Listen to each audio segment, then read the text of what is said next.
தீபாவளி அன்று காலை 6 மணி முதல் 7 மணி வரையும், இரவு 7 முதல் 8 மணி வரையும் பட்டாசு வெடிக்கலாம் என தமிழக அரசு தெரிவித்துள்ளது.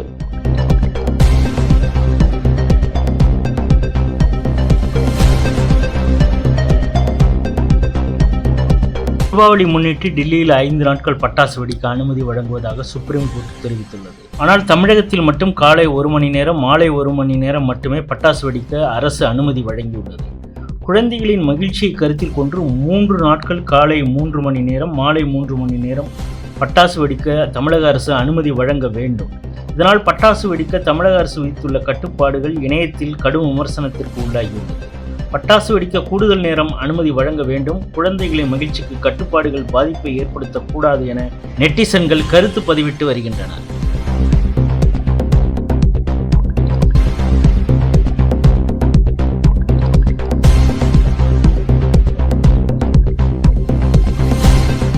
டாஸ்மாக் நிறுவன நிர்வாக இயக்குனர் உள்ளிட்டவர்களை வீடுகளில் கடந்த மார்ச் 6ஆம் தேதி முதல் 8ஆம் தேதி வரை அதிரடி சோதனை நடத்தியது இடி. அப்போது மதுபாட்டில்களை அதிக விலைக்கு வாங்கியது, டெண்டரில் முறைகேடுகள், ஊழியர் நியமனத்தில் முறைகேடு உள்ளிட்ட 1000 கோடி ரூபாய்க்கு முறைகேடுகள் நடந்திருப்பது கண்டுபிடிக்கப்பட்டுள்ளதாக அமலாக்கத்துறை கூறியது. இது தொடர்பான ஆவணங்கள் கைப்பற்றப்பட்டுள்ளதாகவும் இடி கூறியது. ஆனால் ரெய்டுக்கு எதிராக தமிழ்நாடு அரசு சுப்ரீம் கோர்ட்டில் முறையிட்டது. வழக்கை விசாரித்த சுப்ரீம் கோர்ட் அமலாக்கத்துறை வரம்பு மீறி செயல்படுகிறது என கூறி டாஸ்மாக் முறைகேடுகள் தொடர்பாக அமலாக்கத்துறை விசாரணைக்கு கடந்த மே மாதம் இடைக்கால தடை விதித்தது.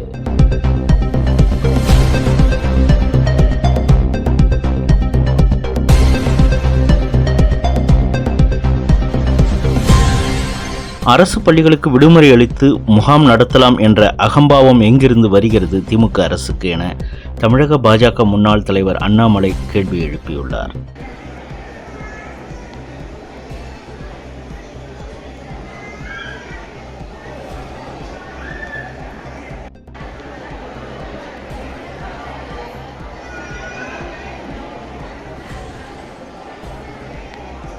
Sir report news Tamil. இன்னைக்கு ஸ்கூலில் லீவா? லீவ் விட்டுருக்கீங்களா? ஏன் சார் லீவு? முகாம்ன்றதுனால லீவ் விட்டீங்களா சார்? உங்கள் நேம் சார்? விஜய ரகுபதி. சரி, அவர்கிட்ட பர்மிஷன் வாங்கி. சரி, ஓகே சார்.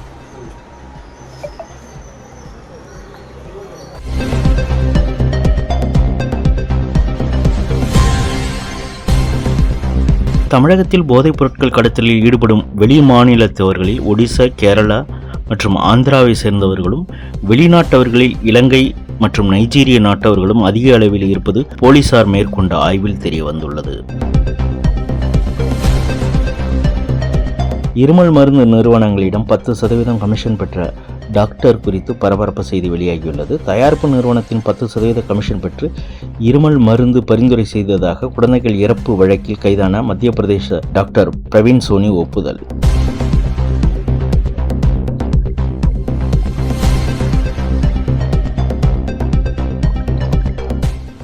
ஆந்திராவின் விசாகப்பட்டினத்தில் கூகுள் நிறுவனத்தின் தகவல் மையத்துடன் கூடிய செயற்கை நுண்ணறிவு மையம் AI ஹப் $15 பில்லியன் முதலீட்டில் அமைகிறது என அந்நிறுவனத்தின் CEO சுந்தர் பிச்சை அறிவித்துள்ளார்.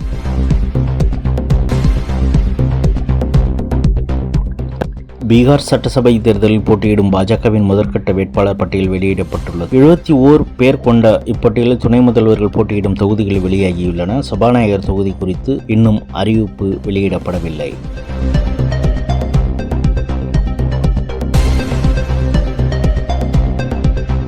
சமூக வலைதள பிரபலமான பீகாரைச் சேர்ந்த நாட்டுப்புற பாடகி மைத்திலி தாக்கூர் பாஜக கட்சியில் இணைந்தார்.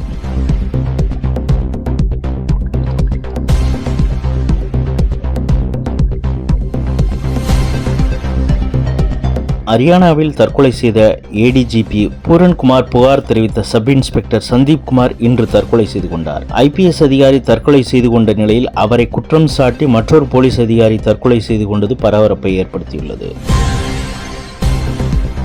டெல்லியில் மங்கோலிய அதிபர் குரேல்சுக் உக்னாவுடன் பிரதமர் மோடி பேச்சுவார்த்தை நடத்தினார். பின்னர் நிருபர்கள் சந்திப்பில் இந்தியா மற்றும் மங்கோலியா ஆகிய இரு நாடுகளுக்கு இடையே உள்ள 70 ஆண்டுகால இருதரப்பு உறவுகளை பிரதமர் மோடி பாராட்டினார்.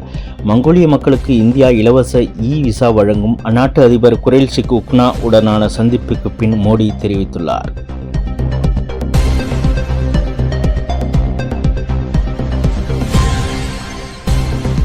ஜார்க்கண்டில் கடந்த 9 மாதங்களில் 256 நக்சலைட்டுகள் சுட்டுக் கொல்லப்பட்டனர்.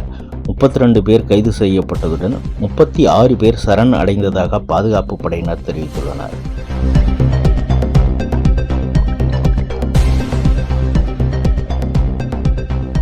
பஹல்காம் தாக்குதல் சம்பவத்தை தொடர்ந்து இந்தியா எடுத்த ஆபரேஷன் சிந்தூர் தவிர்க்க முடியாத ஒன்று. அதற்கு முன்னதாக எதிரிகளை தடுக்கும் வகையில் எல்லையில் முன்னெச்சரிக்கை நடவடிக்கை மேற்கொள்ளப்பட்டது என டில்லியில் நடந்த ஐநா சபை மாநாட்டில் இராணுவ நடவடிக்கைகளுக்கான இயக்குனர் லெப்டினன்ட் ஜெனரல் ராஜீவ் கை கூறியுள்ளார்.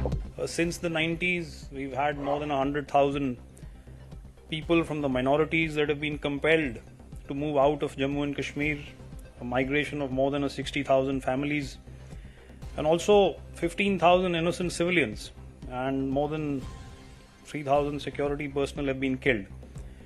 And it's very clear as to where this is coming from.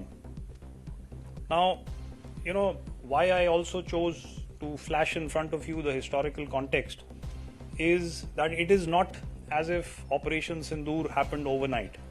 If you take your mind back to the attack on our parliament back in 2001, we'd then been compelled to carry out some kind of a mobilization on our borders. We remained there for the better part of almost a year. Yet, at that point in time, wiser sense prevailed and we didn't take matters forward. If you take your mind back to 2016, where some of our security personnel were barbarically ambushed, some of their tents set on fire, we then resorted to an action which was yet in the vicinity of the line of control. Go take your mind back to 2019, we carried out a precision strike across the line of control and then restricted it to that. But this time, it was the intensity and the magnitude of the events that took place that we were compelled into the kind of action that you are now well familiar with.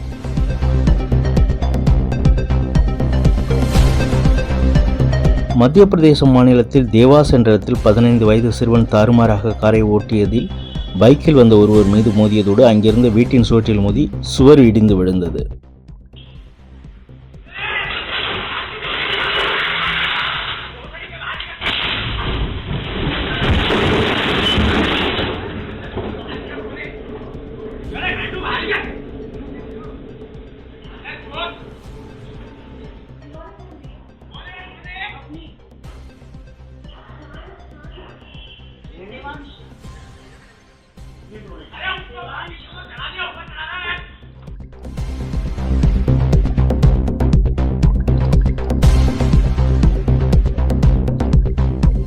பீகாரில் எதிர்க்கட்சியான காங்கிரஸ் ராஷ்டிரிய ஜனதாதள கூட்டணியில் தொகுதி பங்கீடு இழுபறியாக உள்ள நிலையில் ராஷ்டிரிய ஜனதாதள தலைவர் லாலு பிரசாத் யாதவ் கட்சி நிர்வாகிகளை அழைத்து தொகுதிகளை அறிவித்த விவரம் பரபரப்பை ஏற்படுத்தியது. அதிருப்தி அடைந்த அவரது மகன் தேஜஸ்வி உடனடியாக தலையிட்டதை அடுத்து அந்த அறிவிப்பு திரும்ப பெறப்பட்டது.